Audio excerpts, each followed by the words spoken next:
क्या आपने कभी सोचा है कि कुछ लोग कम हुनरमंद होते हैं, फिर भी सफलता की बुलंदियों को छू लेते हैं, जबकि कुछ लोग टैलेंट से भरपूर होते हैं, मगर पीछे रह जाते हैं? क्यों? जवाब है आलस। जी हां, सफलता के लिए सिर्फ हुनर काफी नहीं, चाहिए जोश, हिम्मत और एक्शन। अगर आप में आलस घर कर गया है, तो चाहे कितना भी टैलेंट हो, वो बेकार है। दीमक की तरह आलस अंदर से खोखला कर देता है। बाहर से आप स्वस्थ दिखें, लेकिन अंदर से आपकी ऊर्जा खत्म हो चुकी होती है। आज की कहानी में आलस के 5 मुख्य कारण, इसे दूर करने के शक्तिशाली उपाय, गौतम बुद्ध का अद्भुत ज्ञान और वो सीक्रेट जो आपको सफल बना देगा। अगर आप जीवन में आगे बढ़ना चाहते हैं, तो ये कहानी आपके लिए है। सुनिए, सीखिए और आलस को हराइए।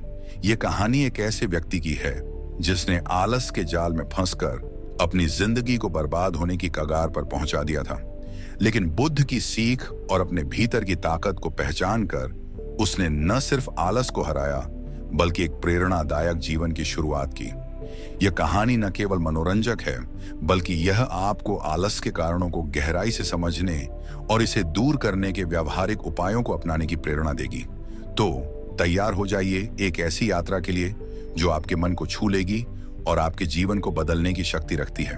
काशी के पास एक छोटा सा गांव था जिसका नाम था सूरजपुर। इस गांव में रहता था एक युवक जिसका नाम था विशाल। विशाल एक सामान्य सा दिखने वाला इंसान था, न ज्यादा लंबा, न ज्यादा छोटा, न ज्यादा मोटा, न ज्यादा पतला। लेकिन उसकी एक खासियत थी जो उसे गांव में मशहूर बनाती थी, उसका आलस।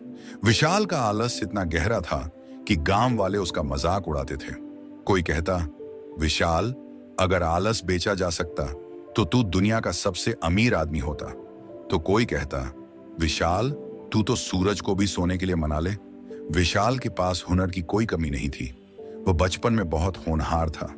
उसकी सुलेखनी इतनी सुंदर थी कि गांव का हर बच्चा उससे अपनी कॉपी लिखवाने आता था। वह गणित में इतना तेज था कि गुरुजी उसे गणित का जादूगर कहते थे। लेकिन जैसे जैसे वह बड़ा हुआ, उसका आलस भी बढ़ता गया।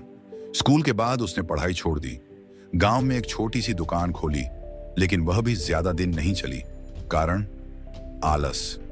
वह सुबह देर से उठता, दुकान देर से खोलता और ग्राहकों को कहता, कल आना, आज मूड नहीं है। विशाल का परिवार भी उससे तंग आ चुका था। उसकी माँ, जो एक मेहनती औरत थी, बार बार कहती, विशाल, अगर तू ऐसे ही आलसी बना रहा तो जिंदगी तुझे पीछे छोड़ देगी। लेकिन विशाल को ये बातें सुनने की आदत हो गई थी। वह सोचता, सब लोग मुझे आलसी कहते हैं, लेकिन मैं तो ऐसा ही हूं। क्या करूं? ये मेरा स्वभाव है। एक दिन विशाल की जिंदगी में कुछ ऐसा हुआ जिसने उसे झकझोर कर रख दिया। गांव में एक बड़ा मेला लगा था। मेले में एक कारीगर आया जिसका नाम था रमेश। रमेश एक साधारण सा मूर्तिकार था, लेकिन उसकी बनाई मूर्तियां इतनी खूबसूरत थीं कि लोग दूर दूर से उन्हें खरीदने आते थे। विशाल ने रमेश को देखा और सोचा, ये तो मुझसे कम हुनरमंद है। मेरी सुलेखनी और गणित इसके हुनर से कहीं बेहतर हैं। फिर ये इतना कामयाब कैसे है? विशाल ने हिम्मत जुटाकर रमेश से बात की। उसने पूछा, रमेश भाई, तुम्हारी मूर्तियां इतनी खास क्यों हैं? तुम में ऐसा क्या है जो तुम्हें इतना कामयाब बनाता है? रमेश ने मुस्कुराते हुए कहा, विशाल, हुनर तो हर किसी में होता है, लेकिन कामयाबी उसकी मेहनत और जोश से मिलती है। मैं सुबह सूरज उगने से पहले उठता हूं, अपने काम में पूरा मन लगाता हूं और हर मूर्ति को ऐसे बनाता हूं जैसे वो मेरा आखिरी काम हो। रमेश की बातें विशाल के दिल को चुभ गईं। वह सोचने लगा, क्या मेरा आलस ही मेरी नाकामयाबी का कारण है? क्या मैं सचमुच इतना आलसी हूं? उस रात विशाल को नींद नहीं आई। वह अपने जीवन के बारे में सोचता रहा। उसे याद आया कि कैसे उसने कई मौके गंवाए, सिर्फ इसलिए क्योंकि वह आलस के कारण उन पर काम नहीं कर पाया। उसने ठान लिया कि वह अपने आलस को हर हाल में दूर करेगा। अगले दिन विशाल ने सुना कि महात्मा बुद्ध काशी में आए हैं और अपने शिष्यों के साथ एक वन में ठहरे हैं। विशाल ने सोचा, अगर कोई मेरे आलस को दूर करने का रास्ता बता सकता है तो वो बुद्ध ही हैं। वह तुरंत तैयार हुआ और बुद्ध के पास जाने के लिए निकल पड़ा। रास्ता लंबा था और कई बार विशाल का मन हुआ कि वह वापस लौट जाए, लेकिन उसने अपने आप से कहा, नहीं, इस बार मैं आलस को जीतने नहीं दूंगा। जब विशाल बुद्ध के पास पहुंचा तो उसने देखा कि बुद्ध एक बड़े पेड़ के नीचे अपने शिष्यों के साथ बैठे हैं। उनकी शांत मुस्कान और गहरी आंखें विशाल को तुरंत आकर्षित कर गईं। विशाल ने साहस जुटाकर बुद्ध के सामने अपनी समस्या रखी। उसने कहा, हे बुद्ध, मैं अपने आलस से बहुत परेशान हूं। लोग मुझे आलसी कहते हैं, मेरा परिवार मुझसे नाराज है और मैं खुद अपनी जिंदगी से तंग आ चुका हूं। कृपया मुझे कोई रास्ता दिखाइए जिससे मैं अपने आलस को दूर कर सकूं। बुद्ध ने उसकी बातें ध्यान से सुनी और फिर शांत स्वर में पूछा, विशाल, तुम्हें कैसे पता कि तुम आलसी हो? विशाल ने जवाब दिया, हे बुद्ध, हर कोई मुझे आलसी कहता है। मैं सुबह देर से उठता हूं, हर काम को टालता हूं और किसी भी काम में मेरा मन नहीं लगता।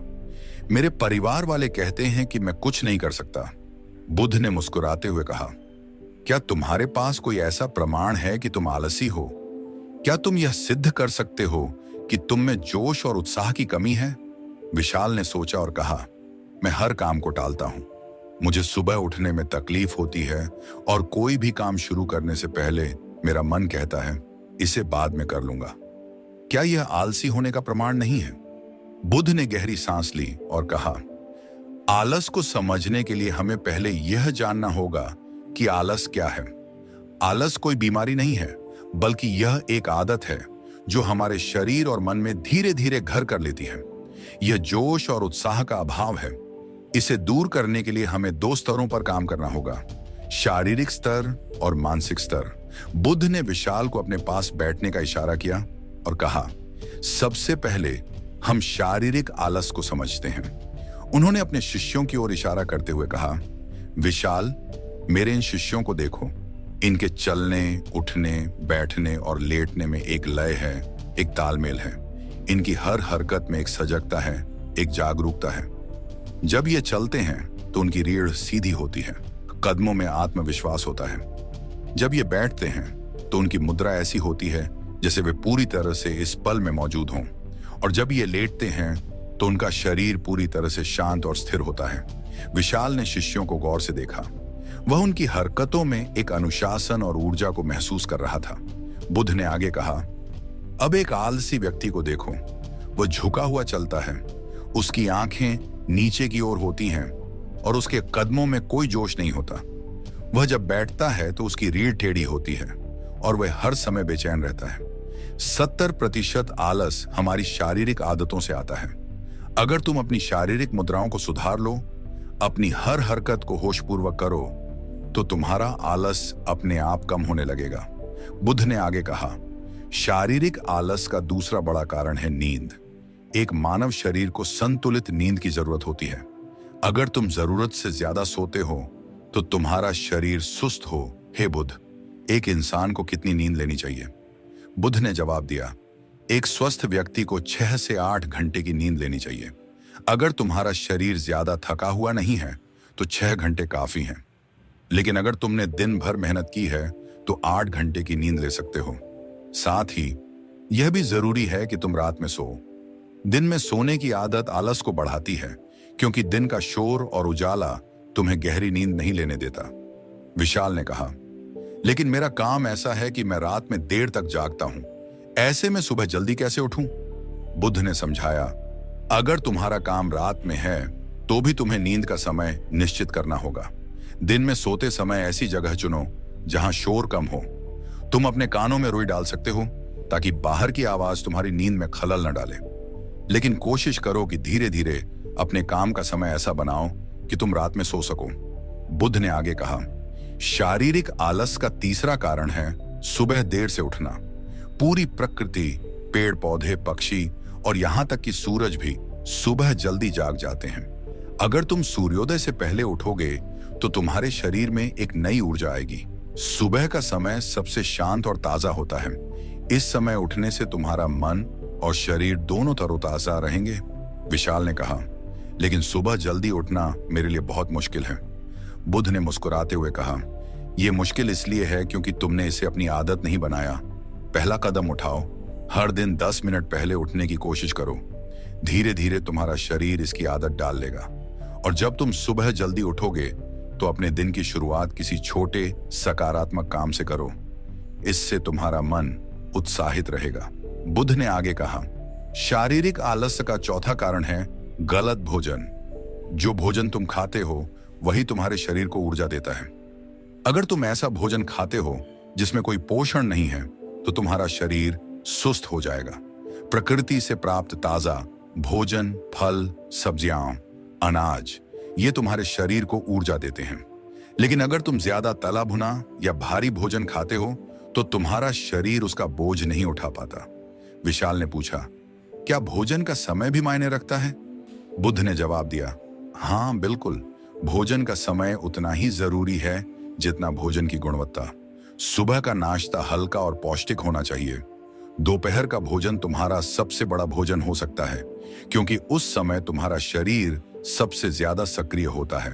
और रात का भोजन हल्का और जल्दी करना चाहिए ताकि तुम्हारी नींद में कोई खलल न पड़े।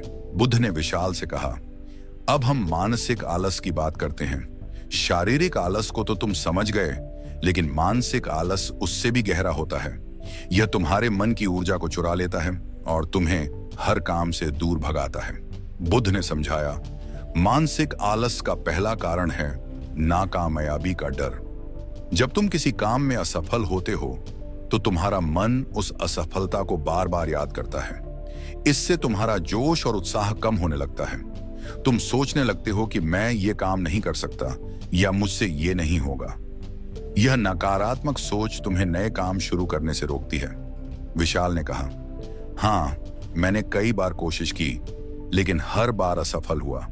अब मेरा मन किसी नए काम में नहीं लगता। बुद्ध ने कहा, हर असफलता एक सबक है। तुम्हारी हर असफलता ने तुम्हें कुछ ना कुछ सिखाया है। उस सबक को अपनाओ और आगे बढ़ो। अपने पिछले कामों को बोझ की तरह मत ढो, उन्हें अनुभव की तरह देखो। जब तुम सकारात्मक नजरिया अपनाओगे तो तुम्हारा मन आलस से मुक्त हो जाएगा।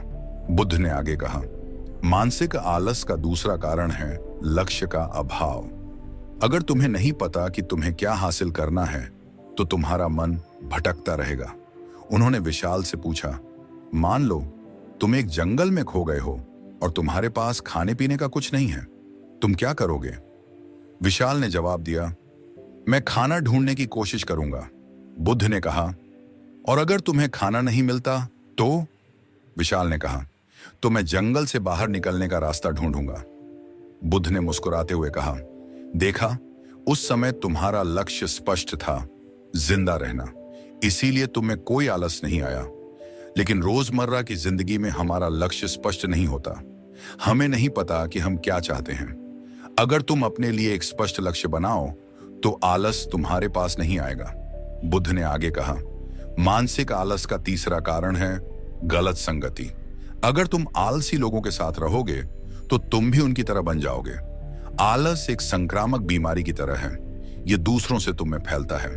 विशाल ने सोचा और कहा, मेरे दोस्त हमेशा कहते हैं कि काम करने की क्या जल्दी है, आराम करो। शायद यही वजह है कि मेरा मन भी काम से भागता है। बुद्ध ने कहा, अपने दोस्तों को समझदारी से चुनो। ऐसे लोगों के साथ रहो जो मेहनती हों, जो तुम्हें प्रेरित करें। उनकी ऊर्जा तुम में भी आएगी। बुद्ध ने कहा, मानसिक आलस का चौथा कारण है काम टालने की आदत। कुछ लोग हर काम को कल पर टालते हैं। आज नहीं, कल करूंगा। यह सोच धीरे धीरे तुम्हारी आदत बन जाती है और यह आदत तुम्हें आलसी बनाती है। विशाल ने शर्मिंदगी से सिर झुका लिया। उसने कहा, मैं भी यही करता हूं, हर काम को टालता रहता हूं। बुद्ध ने कहा, आज का काम आज करो। हर काम को छोटे छोटे हिस्सों में बांटो और उसे तुरंत शुरू करो। जब तुम छोटे छोटे कदम उठाओगे तो बड़ा काम भी आसान लगेगा। बुद्ध ने विशाल को कुछ व्यावहारिक उपाय बताए जिनसे वह अपने आलस को हरा सकता था। उन्होंने कहा, विशाल, आलस को हराने के लिए तुम्हें अपने शरीर और मन दोनों को प्रशिक्षित करना होगा। यहां कुछ उपाय हैं जो तुम्हारी मदद करेंगे। 1. सुबह की शुरुआत। हर दिन सुबह जल्दी उठो। सूर्योदय से पहले उठने की आदत डालो। सुबह का समय अपने मन को शांत करने और दिन की योजना बनाने के लिए इस्तेमाल करो। थोड़ा ध्यान करो, गहरी सांस लो और अपने लक्ष्यों को याद करो। 2. शारीरिक गतिविधि। अपने शरीर को सक्रिय रखो। हर दिन कम से कम 30 मिनट व्यायाम करो। यह योग हो सकता है, दौड़ना हो सकता है, या कोई और शारीरिक गतिविधि। व्यायाम तुम्हारे शरीर में ऊर्जा लाएगा और आलस को दूर भगाएगा। 3. छोटे लक्ष्य बनाओ। बड़े लक्ष्यों को छोटे छोटे हिस्सों में बांटो। हर दिन एक छोटा लक्ष्य पूरा करो। जब तुम छोटे छोटे लक्ष्य पूरे करोगे तो तुम्हारा आत्मविश्वास बढ़ेगा और आलस कम होगा। 4. समय का प्रबंधन। अपने दिन की योजना बनाओ। हर काम के लिए एक निश्चित समय तय करो। जब तुम समय पर काम करोगे तो तुम्हारा मन टाल मटोल से बचेगा। 5. सकारात्मक संगति। ऐसे लोगों के साथ रहो जो मेहनती और प्रेरित हों। उनकी ऊर्जा तुम्हें भी प्रेरणा देगी। आलसी लोगों से दूरी बनाओ। 6. हर काम को नया समझो। हर काम को एक नई शुरुआत की तरह देखो। पुरानी नाकामयाबियों को भूल जाओ। हर काम में उत्साह और जोश लाओ। बुद्ध की सीख को सुनकर विशाल के मन में एक नई उम्मीद जगी। उसने ठान लिया कि वह अपने आलस को हराकर एक नया जीवन शुरू करेगा। वह गांव लौटा और बुद्ध के बताए उपायों को अपनाने लगा। पहले दिन उसने सुबह जल्दी उठने की कोशिश की। यह आसान नहीं था। उसका मन बार बार कहता, थोड़ा और सो ले, लेकिन उसने बुद्ध की बात याद की और बिस्तर से कूद पड़ा। उसने थोड़ा योग किया और गहरी सांस ली। उस दिन उसने अपनी पुरानी दुकान को फिर से खोलने का फैसला किया। उसने दुकान को साफ किया, सामान को व्यवस्थित किया और ग्राहकों के लिए एक नया ऑफर शुरू किया। धीरे धीरे विशाल की जिंदगी बदलने लगी। वह हर दिन सुबह जल्दी उठता, अपने काम में पूरा मन लगाता और छोटे छोटे लक्ष्य पूरे करता। उसने अपने आलसी दोस्तों से दूरी बना ली और गांव के मेहनती लोगों के साथ समय बिताने लगा। उसकी दुकान फिर से चलने लगी और लोग उसकी मेहनत की तारीफ करने लगे। 1 साल बाद विशाल की दुकान गांव की सबसे मशहूर दुकान बन गई। उसने न केवल अपनी जिंदगी बदली, बल्कि अपने परिवार को भी एक बेहतर जीवन दिया। गांव वाले अब उसे आलसी विशाल नहीं, बल्कि मेहनती विशाल कहने लगे। एक दिन विशाल फिर से बुद्ध के पास गया। उसने बुद्ध को अपनी कहानी सुनाई और कहा, हे बुद्ध, आपकी सीख ने मेरी जिंदगी बदल दी। मैं अब आलस से मुक्त हूं और अपने जीवन से खुश हूं। बुद्ध ने मुस्कुराते हुए कहा, विशाल, तुमने कुछ नहीं बदला। तुमने सिर्फ अपने भीतर की ताकत को पहचाना। आलस तुम्हारा स्वभाव नहीं था, वह तुम्हारी आदत थी और तुमने उस आदत को बदल लिया। अब तुम्हारा जीवन तुम्हारी मेहनत और जोश का आलम है। विशाल ने बुद्ध को प्रणाम किया और अपने गांव लौट आया। उसने अपनी कहानी गांव के लोगों को सुनाई और उन्हें प्रेरित किया कि वे भी अपने आलस को हराकर अपने सपनों को पूरा करें। दोस्तों, विशाल की कहानी हम सभी के लिए एक प्रेरणा है। आलस कोई अभिशाप नहीं है, बल्कि एक ऐसी आदत है जिसे हम बदल सकते हैं। अगर आपके पास एक स्पष्ट लक्ष्य है, अगर आपके पास उस लक्ष्य को पाने की ठोस वजह है और अगर आप हर दिन छोटे छोटे कदम उठाते हैं, तो कोई भी ताकत आपको रोक नहीं सकती। तो आज से शुरुआत करो। अपने आलस को अलविदा कहो। हर सुबह को एक नई शुरुआत समझो। अपने शरीर को सक्रिय रखो, अपने मन को सकारात्मक बनाओ और अपने लक्ष्यों की ओर बढ़ो। याद रखो, जीवन में सिर्फ आज का दिन तुम्हारा है। इसे बर्बाद मत करो। क्या आपको यह कहानी पसंद आई? अगर हाँ, तो अपने विचार साझा करें और अगर आप भी अपने आलस को हराना चाहते हैं तो आज से ही शुरुआत करें, क्योंकि जैसा बुद्ध ने कहा था, दुनिया की कोई ताकत तुम्हें रोक नहीं सकती अगर तुम्हें जोश और हिम्मत है। बाकी दोस्तों, ये कहानी आपको कैसी लगी कमेंट सेक्शन में जरूर बताइए। हम मिलते हैं किसी अगले वीडियो में। तब तक के लिए अपना ख्याल रखें।